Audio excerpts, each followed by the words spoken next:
Well, you see, he has the right of challenging the order of the court in a form of an appeal. The appeal is required to be filed within a period of 14 days. And the request is supposed to be made to the UK Secretary by the Government of India to expedite the process. That period is given to the Government of India for a period of 28 days. But once that happens, then if the appeal is already filed, then the entire forum shifts from the trial court to the appellate court. And then the appellate court will be given an opportunity of reappreciating the evidence which has been led before the learned magistrate. Now, how much time it takes, it all depends upon from court to court. But I think if the Government of India pushes through, they should be able to expedite this process. No, but you say they should be able to expedite the process. We've seen in the case of Vijay Mallya, from the first order that a UK court gave to his extradition to today, where he possibly could even seek asylum as he hopes to, we're almost 3 years down the line, or 2.5 years down the line. Is that the very minimum that you expect in such processes? Can it really be expedited? Well, ordinarily an appeal should not take that much of time, but it all depends upon the system which is prevalent in the UK. But nonetheless, there are ways and means of pushing for hearing of the appeal and expeditious hearing of the appeal, and I'm sure they will definitely do that. But at the same time, Raj, let me tell you one thing.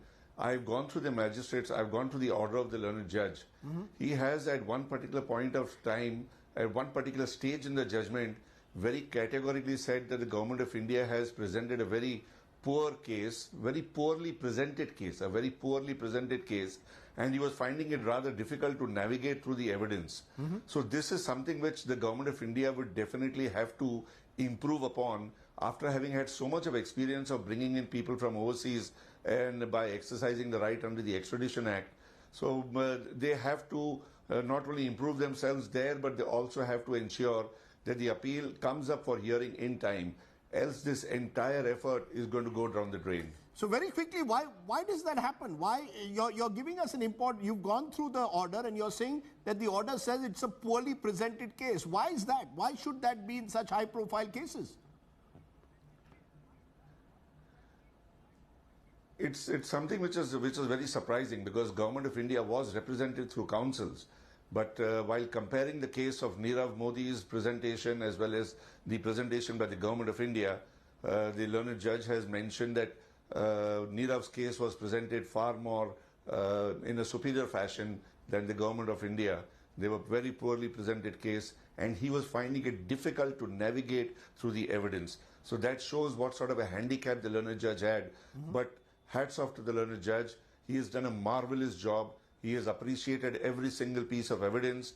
Every objection raised has been met by him.